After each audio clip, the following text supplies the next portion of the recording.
안녕하세요. 우리가 이제 고린도전서 4장을 공부할 시간입니다. 네, 지금 이 상황에서도 이제 코로나 때문에 많이 고난을 받고 있는 우리 성도님들을 위로하길 원합니다. 우리가 할 수 있는 게 하나님 앞에 나와 무릎 꿇고 기도하는 그런 방법밖에 없는 것 같아요.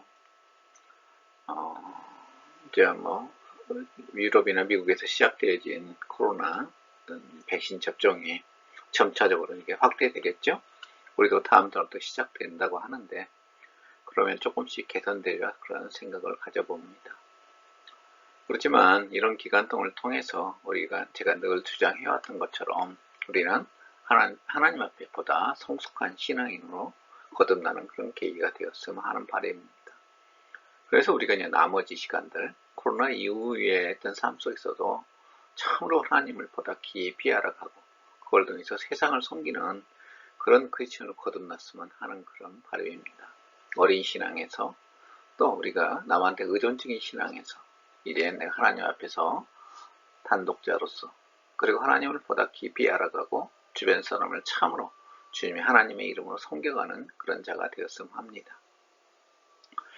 한국 기독교가 참 많은 문제를 일으켜서 이 코로나를 통해서요. 그래서 지난 8월 달은 정광훈 목사님, 8월 15일 중심으로 있었던 정광훈 목사님이 이제 광화문 광장에서 있었던 그런 집회가 있었죠. 또 그걸 통해서 전국적으로 퍼져나갔고 이게 우리가 제2차 파동이라 그러죠. 코로나19의 2차 파동이 기독교 일부 세력에서 있었던 것이죠. 그 다음에 이제 얼마 전이죠. BTJ라고 이 선교단체가 또 많은 어려움을 겪게 했습니다. 그런데 우리가 정광훈 목사님 같은 경우는 정치와 신앙이 결합된 그런 형태예요. 그래서 정광훈 목사님이나 그걸 따르는 사람들이 비정부적이죠. 어떤 정부를 지금 정권을 반대하는 것이에요. 반정권적인 그런 태도를 신앙과 결합시킨 것입니다. 그래서 대통령이나 이런 정치 세력에 대해서 반대하는 그런 집회가 종교적 집회와 서로 어우러져서 있었던 것입니다. 그런데 이런 것들은 우리 기독교 역사 가운데서 잘 해서는 안 될 그런 집회예요. 정치 세력과 서로 기독교가 싸워서 우리가 세상의 권력이잖아요. 정치 세력은 그런 정치 세력과 힘을 통한 우리가 그런 싸움이란 것은 백전백패입니다. 또 하나님께서 원치 않아요. 여러분 바울이 어떤 정치적인 그런 세력을 형성해서 그 당시 로마와 경쟁했던 또 싸웠던 그런 기록이 성경에 없잖아요. 예수님도 마찬가지죠. 예수님도 마지막 예수님께서 이제 마가복음 15장에 가게 되면 예수님께서 잡히시고 이제 고난받는 장면이 나오는데요. 주님도 분명히 선을 긋습니다. 이 땅은 여기에 이 세상은 자기 나라가 아니라고 얘기를 하고 있어요. 그래서 기독교가 이 땅에서 우리가 하나님 나라를 형성해 가는데요. 물론 교회 중심으로 형성해 갑니다. 그렇지만 그것은요 세상의 권력과 달라요. 정치하는 것 그리고 어떤 세상의 그 안에 윤리 그리고 행정 모든 것들이 교회는 세상과 다릅니다. 근데 우리가 이런 것들이 사람들이 정치적 이념을 교회 와서 그대로 투영되고 또 그 성향의 사람들이 모여서 자신들이 옳다고 주장하게 되면 교회가 정치적인 그런 결탁단체가 되고 결국에는 하나님의 나라와는 멀어지는 것입니다. BTJ 같은 경우도 저도 깜짝 놀랐어요. 백투더 제루살렘이라는 BTJ 약자라고 그러더라고요. 어떤 분들은 거기에 대해서 이제 뭐 복음서를 얘기하지만 이것은 로마서를 중심으로 얘기하는 것입니다. 그래서 로마서에 보게 되면 로마서 9장부터 11장까지가 바울이 이제 유대인들의 미래, 이스라엘의 미래를 얘기하고 있어요. 그러면서 거기에 무슨 얘기가 나오게 되면 마지막 때게 되면 이스라엘 사람들도 전부 회개하고 돌아오리라 하는 것이에요. 그래서 그들이 이제 그렇게 표현 자체가 뭐라고 나왔냐면 그 마지막 때가 되게 되면 그게 전부 이제 채워진다는 그런 개념으로 얘기를 하고 있어요. 바울의 이야기는요, 그들이 회개하고 돌아온다는 이야기예요. 그냥 그들이 자동적으로 그냥 예루살렘 유대인 사람들은 그냥 예수 믿는 그런 어떤 그렇게 그렇게 된다는 것은 아닙니다. 근데 그런 오해가 하나 있고요. 두 번째는 이스라엘이 돌아오게 되면은 마지막 때가 되리라 하는 그런 기대감이 있어요. 우리가 따끔까지 복음이 전해지면 그러게 되면 주님이 다시 오신다는 그런 그 사고가 기독교에 오래 있었던 것입니다. 그래서 여러분들 로마서에 보게 되면 바울도 땅끝, 지금은 스페인이죠. 거기까지 복음을 전하려는 그런 어떤 사명감에 불탔던 것입니다. 그래서 우리가 땅끝까지 복음 전하는 그 당시에 땅끝의 의미가 스페인이기 때문에 그래요. 근데 오늘날은 이제 우리가 조금 과학적으로 좀 알려졌죠. 지구가 둥글다는 것을 알게 되니까 예루살렘에서 시작된 복음이 예루살렘까지 다시 오게 되면 이제 주님이 다시 오리라 하는 것이에요. 근데 이게 가장 맹점이 뭐냐면은요. 하나님 예수님의 재림을 갖다가 인간의 힘을 통해서 뭐예요? 그걸 강요하는 것이에요. 우리가 성경을 연구할 때 유대인들의 큰 잘못 중에 하나가 우리가 이렇게 할 테니까 하나님은 해주셔야 된다는 거예요. 자기 자신들의 어떤 우리가 율법을 잘 지킬 테니까 하나님은 우리를 어때요? 주님이 메시아를 보내주셔서 우리가 원하는 그런 세계를 이끌어가는 세계의 리더가 되는 그리고 모든 이방 민족 우리 발밑에 두는 그런 나라를 형성해 주십시오 하는 잘못된 하나님께 강요하는 그런 일을 했던 것입니다. 이것은 정말 비성서적입니다. 그 다음에 요즘에 지금도 문제가 되고 있는 IM 선교회죠. 이것은 우리 한국에 조금 과거부터 그랬어요. 조금 인정받는 사람들이 영어를 잘했습니다. 영어 하나만 가지면 모든 문제가 해결됐어요. 그런데 제가 여기 유학 가서 미국 가서 공부했지만은요, 한국 사람들 영어요 어느 정도 못한 줄 아세요? 미국의 거지만도 못합니다. 미국에서 그 수억의 사람들이 영어를 그렇게 잘하잖아요. 그렇지만 그런 사람들이 무슨 미국의 헤게모니를 쥐었다는 얘기는 없잖아요. 한국에는 아주 잘못된 그런 어떤 것이 한국 사회에 영어라는 그런 도구가 사용되어 있던 것입니다. 근데 IM 선교회가 그걸 부추긴 거예요. 그 설립자도 무슨 선교사라고 그러는데 그분도 뭐 하나님 앞에서 자기가 무슨 참 불우하게 살았더라고요. 인터넷 보니까. 그러면서 하나님 앞에 은혜 받아서 영어를 잘하게 되었고 그리고 나서 지금까지 이렇게 하나님 앞에 크게 쓰임 받았던 거죠. 학원 강사했던 것 같아요. 유명한 영어 학원 강사했던 것 같습니다. 근데 그걸 신앙과 그리고 인간의 욕망이 서로 붙인 것입니다. 그래서 각처에 그런 집단, 청소년들, 그리고 젊은이들 모아가지고 영어로 가르쳐서 이제 선교사가 되려고 하는 캐치프레이즈 있지만 그게 또 해외 유학과 서로 연결되어 있어요. 그러면서 요즘에 이제 또 팬데믹 상황에서 1년 동안 학교를 못 나갔잖아요. 교육이 제대로 이루어지지 않으니까 이것과 서로 맞물려져 가지고 많은 사람들이 거기에 모여들어서 청소년들이 모여서 예배를 드렸던 것 같아요. 인간의 욕망을 실현하자는 것이죠. 영어 잘 배워가지고 해외 유학 가서 좋은 학위 받아가지고 왔었대요. 세상에서 뭐예요? 나 잘났어 라고 얘기하면서 살자는 그것이 IM 선교사의 인간의 욕망의 표현입니다. 성경은 결코 그런 걸 얘기하고 있지 않습니다. 성경은요, 전체적으로 얘기하는 것이 예수 믿는 사람은 어떻게 해야 돼요? 내 이웃을 섬기는 것이에요. 우리가 이웃, 교회가 뭘 해야 돼요? 세상을 섬겨야 돼요. 그런데 세상을 지배하려 되고 세상보다 우리가 잘났다고 의시되려고 그러고 그것은 비성서적입니다.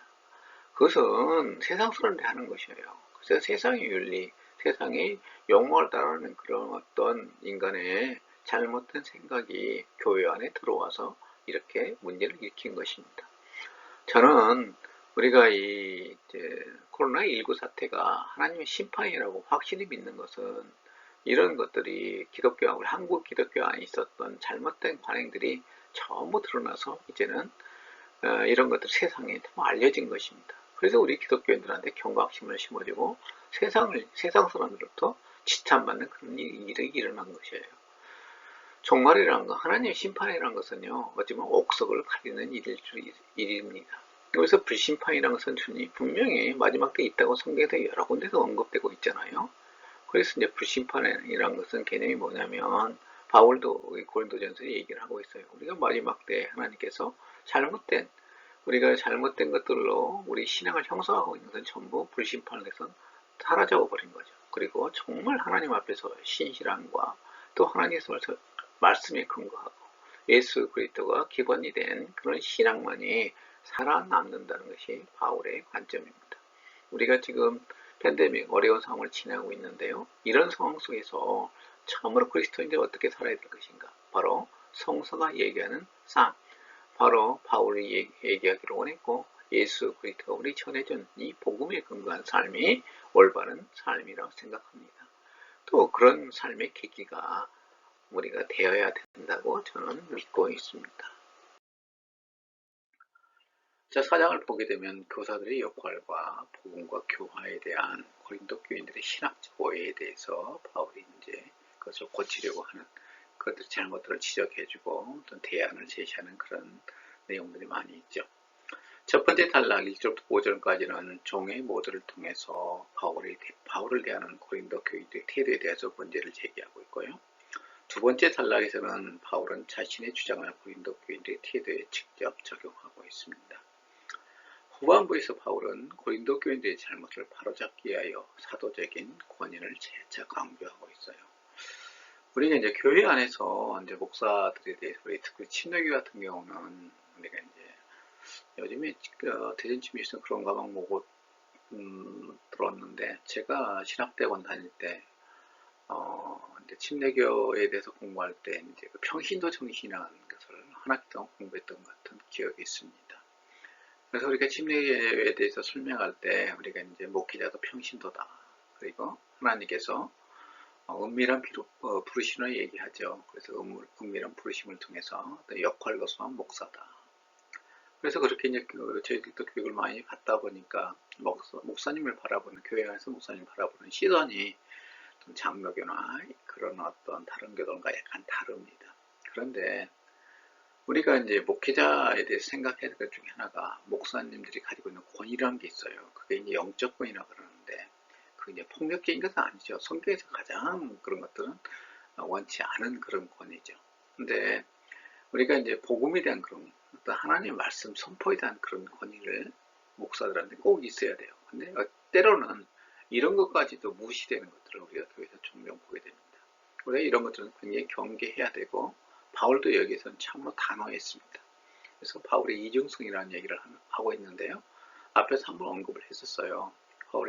바울은 고린도 교인들의 어떤 인간적인 면에서는 정말 한없이 겸손하고 그들의 여러 가지 사정을 다 그들의 것들을 받아주었지만 바울이 단호하게 거절하는 것은 자신이 선포한 복음에 대한 권위입니다. 그래서 전혀 거기에 대한 타협할 그런 생각이 전혀 없었어요. 우리도 교회 안에서 우리가 선포하는 복음이거나 우리가 하나님의 말씀을 선포하고 그것들이 성도들한테 지켜지도록 하는데 목사의 역할 여기에 대해서 우리가 어떤 모습으로 타협할 수가 없는 그런 내용이라는 것을 우리가 염두에 두셔야 됩니다.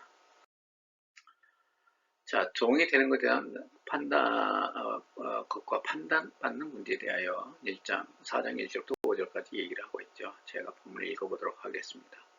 사람이 마땅히 우리를 그리스도 일꾼이요 하나님의 비밀을 맡는 자로 여길지어다. 그리고 맡는 자들이 구할 것은 충성이니라. 너희에게나 다른 사람에게나 판단받는 것이 내게는 매우 작은 일이라. 나도 나를 판단하지 아니하노니 내가 자책할 아무것도 깨닫지 못하나 이로 말미암아 의롭다함을 얻지 못하노라. 다만 나를 판단하시는 이는 주시니라. 그러므로 때가 이르기 전 주께서 오시기까지 아무것도 판단하지 말라. 그가 어둠에 감추인 것들을 드러내고 마음의 뜻을 나타내시려니 그때 각 사람에게 하나님부터 칭찬이 있으리라. 어찌 보게 되면요, 이 구절은 상당히 오만하게, 어떤 측면에서 바라보면 오만하게 될 수 있습니다. 나도 다른 사람에게 판단받는 것을 원치 아니한다는 것입니다. 그런데 심지어는 나도 나 자신을 판단하지 않는다는 것이에요. 그러면서 그 판단을 주님이 다시 오실 때, 주님 재림 때를 얘기하죠. 그때 판단받겠다고 바울은 주장하고 있습니다.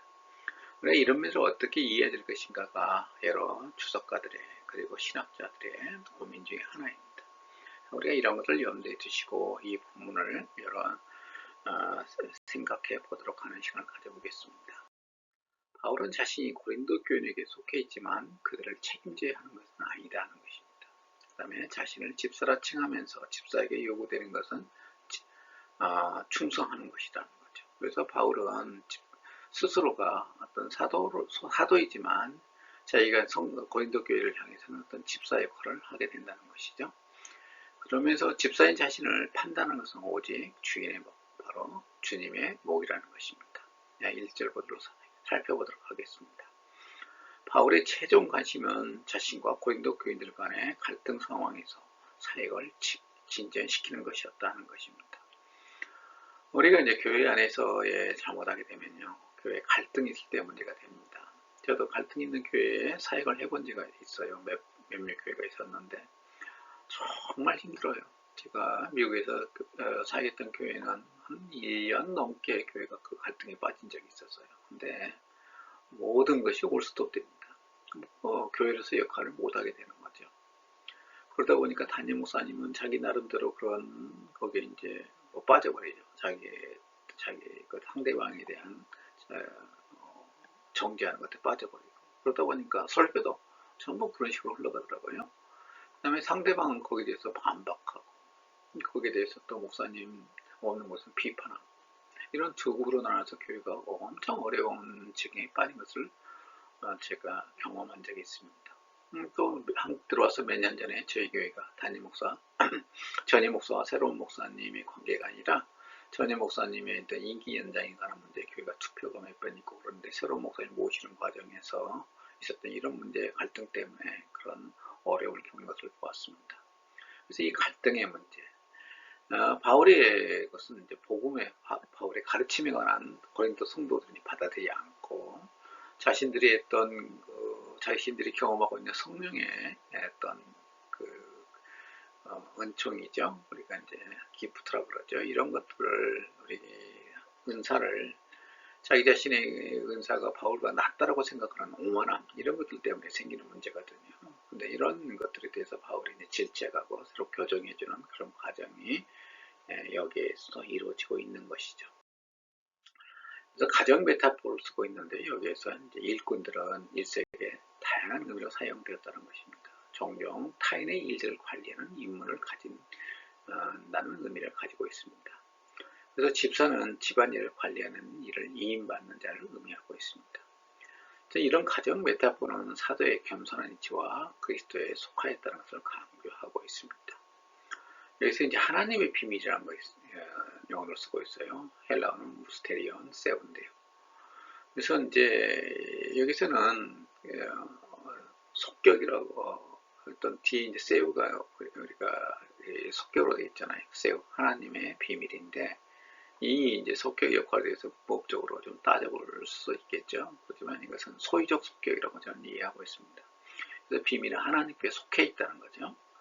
그래서 이제 하나님의 비밀, 그래서 이 속격에 대한 우리가 이제 속격에 관한 여러 가지 이해가 있습니다. 부분적 속격이냐, 아니면 의존적 속격이냐, 그다음에 완벽한 속격이냐, 이런 그런 것뿐이 아니라 축격적 속격이냐, 대격적 속격이냐 그렇게 나오기도 합니다.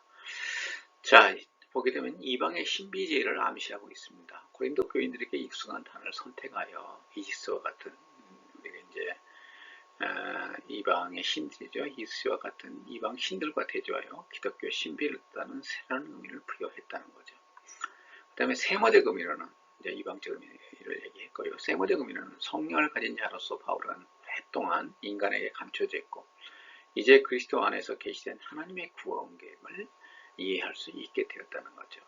그래서 이제 비밀이라는 것이 감춰졌던 것이 누구에서? 예수 그리스도에서 이제 드러나게 된 거죠. 십자가 사건을 통해서 드러났다는 것이 바울의 이해입니다. 자, 2절 보게 되면 불변사, 호대 같은 걸 사용해서 의미를 정확히 전달하는 데 목적이 있습니다. 그래서 하나님의 일꾼들에게 요구하시는 것은 화려한 용병술이나 지혜가 아니라 믿을 만한 신뢰성이라는 것입니다.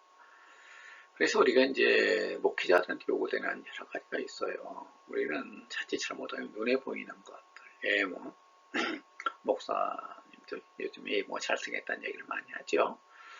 애모, 그 다음에 이제 화려한 용병술이라는 것은 말 잘하는 거죠. 웅변술 이런 것들이 그 다음에 이제 성경 내용에서 아주 논리적으로 잘 구성하는 것들, 이런 것들이 사실 많은 사람들이 호감을 얻는 건 사실입니다. 그렇지만 여러분들 교회에서 수십 년 동안 다녀도 삶이 하나도 변화되지 않은 그런 성도들도 많이 보잖아요. 큰 교회일수록 그게 많은 것 같아요. 물론 작은 교회든 더 어린 교회, 이제 정말 어린 신앙인들이 모이는 그런 교회도 있습니다만 큰 교회에서 우리가 그런 것을 많이 발견하게 되는 것 같습니다. 인간이란 것 자체가요, 원래 제때 몸이어서 정말 삶이 변화되기 힘이 듭니다. 목사님이 설교하게 되면은요, 어떤 때는 자기로 얘기하기나 자꾸 다른 사람한테 적용하려고만 그래요. 또 그걸 가지고 가르치려고만 합니다. 근데 하나님의 말씀은요, 타인이 아니라 바로 자기한테 적용시키는 거거든요. 하나님 말씀이 선포되질 때 나 자신과 그런 문제지 어찌 보게 되면 다른 사람과 그런 관계는 없습니다. 그게 바로 성숙한 신앙의 삶의 태도죠. 근데 그러다 보니까 타인과 그런 나 자신이 그걸 받아들이지 않고 목사님이 잘못한 거야, 자기한테 좀 이게 다가오려고 그러면 그걸 회개하기보다는 늘 그런 식으로 대하다 보니까 삶에 성장이 없는 것입니다. 자, 하나님만이 유일하게 바울의 심판자가 되신다는 기준을 제시하고 있습니다. 왜냐면요, 그 고린도 교회 사람들이 바울을 계속 심판했거든요. 야, 이거 아볼로라 생각되지는 어떤 교대 지도자죠. 지금 이제 바울과 같이 하고 있는데 자기 시대 과거에 바울 다음에 와서 교회를 성장시켰던 그 사람에 대한 아볼로가 훨씬 나은 사람이야. 그런 얘기도 있었고 자신들이 지금 경험하고 있는 몇몇 지도자들은 고린도 교회 지도자들은 자신들이 경험하고 있는 이 성령의 은사가 바울보다 나은 그런 은사를 가지고 있다라고 그런 교만함이 빠지기도 했다라고 주장합니다. 3절 보면 고린도 교인들이 바울을 대하는 태도는 재판에서 죄인을 심판하는 태도와 같다. 그럴 정도로 바울을 어찌 보기에는 업신여기는 그런 태도를 취했다는 것입니다. 나라는 용어를 통해서 바울은 우리의 현재는 종말론적인 관점에서 이미 미래가 우리에게 결정했고 이미 미래가 우리를 결정했고 현재는 하나님의 심판 아래에 인지되고 지나간다는 것입니다. 모든 인간 체제도 마찬가지로 아무것도 아니게 된다는 것이에요. 여러분들 우리 성경은 신약 성경 전체는 이런 관점에서 기록되어 있습니다. 그러다 보니까 우리가 현재 삶을 누리면서 성경에 나와 있는 삶을 서로 조화시킬 수는 없는 것입니다. 우리가 가장 중요하게 생각하는 것은 바로 이 종말론적인 삶의 태도예요. 그래서 우리는 하나님의 왕국 속에서 살아가는 그런 존재로서 세상을 바라봐야 됩니다. 근데 자칫 잘못하게 되면 세상이 워낙 강하게 우리한테 밀고 들어오니까 세상의 어떤 그런 관점에서 우리 자신과 그리고 우리 주변을 판단하다 보게 되면 우리는 고통스러운 것입니다. 신앙에 의미가 없게 돼요. 그런 점들을 늘 생각하시면서 우리 삶을 서로 스스로에게 대해서 적용시켜보고 그리고 반성해 간다면 영적 성장이 있으리라 생각합니다. 바울은 자신을 향한 사람들의 판단을 대수롭게 여기지 않으며 자신 스스로를 판단하지 않는다. 그 이유는 그가 무책임하거나 의도적인 그런 것이 아니라 스스로가 하나님께 고용되어 있기 때문이라는 것입니다. 목회자는 교회에 고용된 게 아니라 하나님 앞에 고용됐잖아. 이런 의식을 우리가 반드시 가지고 있어야 될 줄 압니다. 자신에 대한 평가는 자신의 평가와 무관하다는 것입니다. 그의 주인의 생각이 중요한 것입니다. 어떤 판단이든 이 시대에 속해 있다는 것이죠. 그래서 우리가 이 시대와 상당히 무관한 그런 삶을 살고 있다는 것입니다. 그래서 우리가 이제 하는 그런 판단은 하나님의 시대. 그러니까 우리가 여기서 이 시대라는 것은 바로 하나님의 시대를 얘기합니다. 이 시대가 우리 세속적인 그런 시대를 얘기하는 게 아니에요. 그런 시대에 속해 있다는 것을 염두에 두어야 된다는. 스탠다드라는 사람은 3장 후반절 나도 나를 판단하지 않은 할머니와 4장에 내가 자책을 아무것도 깨닫지 못하니 해서 바울은 제 용서 문제를 다루고 있는 것이 아니라 하나님의 올바른 관계성을 얘기하고 있다고 얘기를 하고 있습니다. 하지만 루터류의 신학은 바울을 내면 세계, 제의식, 개인주의 중심, 경향 중심으로 사람을 이해했다는 거죠. 이게 사실 서구 신학에 그동안에 한 400년 동안 했던 것이죠. 그래서 로마서 7장 13절부터 23절을 바울의 개인적인 에고죠. 에고와 갈등으로 이해하고 있다는 것입니다. 하지만 스탠다는 로마서의 나는 거룩한 법과 거룩한 은정과의 관계에서 나타나는 객관적인 나이다 하는 것이에요. 바울은 의를 강조하는데 서구신앙은 죄용서를, 바울은 하나님의 부름을 강조하는데 서구신앙은 회심을, 바울은 약함의 역할을 이야기하는데 서구신앙은 죄에 집착하고 있다. 이게 이제 스탠달이라는 사람의 주장입니다. 스탠달은 우리가 이피 센텐스가 20세기 중반 70년대, 60년대 말부터 70년대 이제 책을 내서 바울의 이해에 대해서 지금까지 생각을 완전히 뒤집어졌던 그런 사람이죠. 그리고 세 관점의 학파의 시작점이 바로 이제 이피 센터스인데요.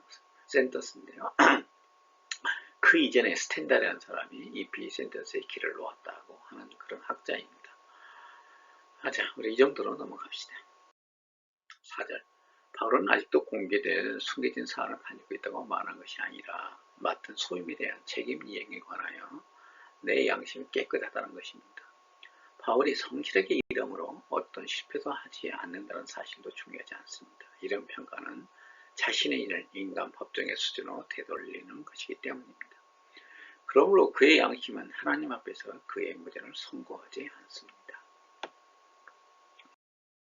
5절. 그러므로 그럼을 사용하여 강한 명령의 형태로 번달하게 이미지를 부분적 결론을 이렇게 하고 있습니다.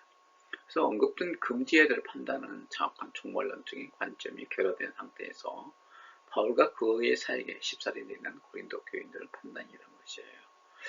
사실 우리가 이제 고린도전서를 지금까지 공부하면서 느낀 것 중에 하나가 이게 이제 고린도전서가 고린도 교인들의 어떤 바울에 대한 그 판단에 대한 반박이에요.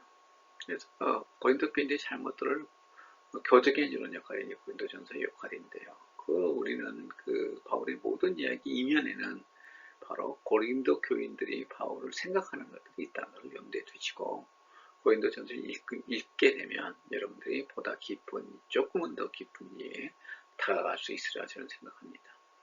그래서 그가 어둠에 감추인 것들을 드러내고 마음의 뜻을 나타내시리니 모두가 하나님부터 어떤 것도 간줄 수 없다는 사실을 보여주고 있습니다.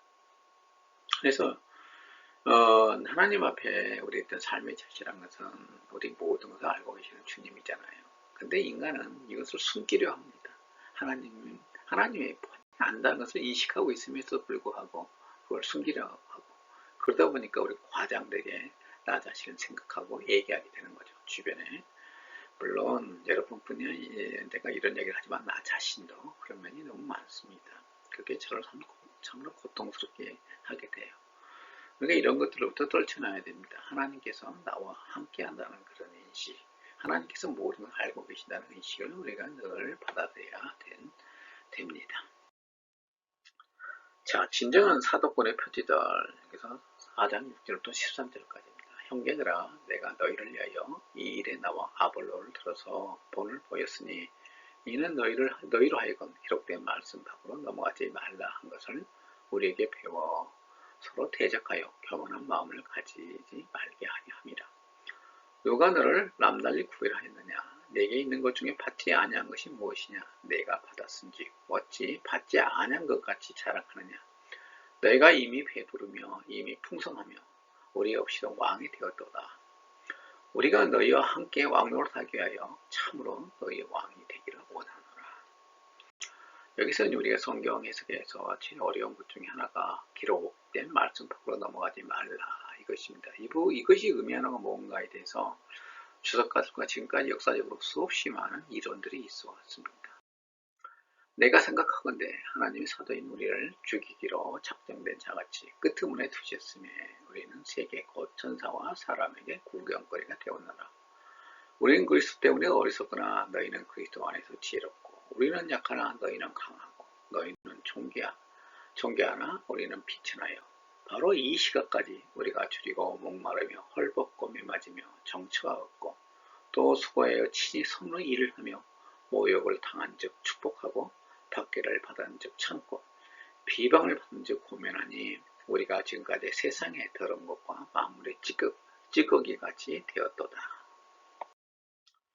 바울은 3장 5절부터 4장 5절의 특징을 고린도 교인들에게 적용하고 있습니다. 고린도 교인들이 바울에 대적하여 기고만장한 것은 그들의 자만심이라는 것이죠. 바울은 자신은 경기장에서 죽기로 작정된 사람과 같다고 주장하고 있습니다.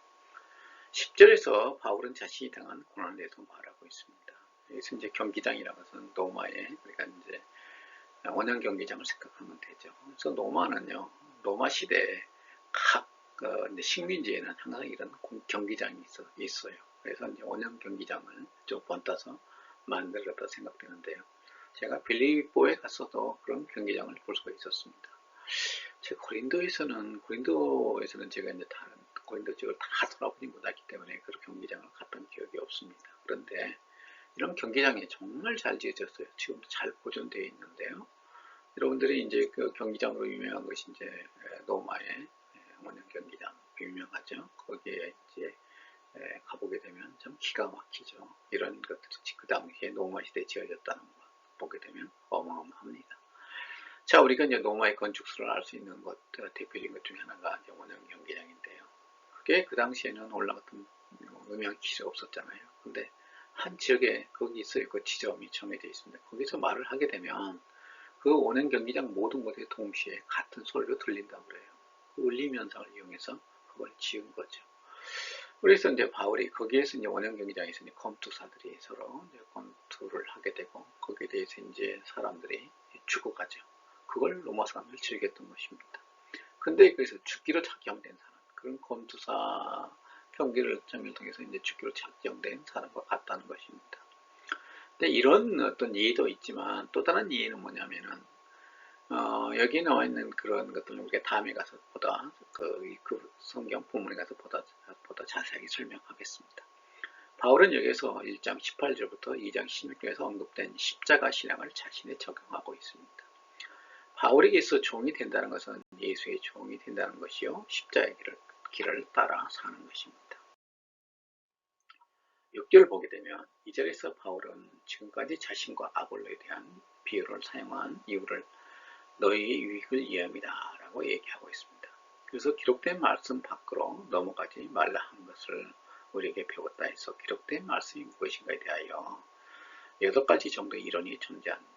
그 중에 제 생각에는 고전에 고린도전서에 언급된 내용 혹은 구약의 교훈을 의미하는 것으로 여겨집니다.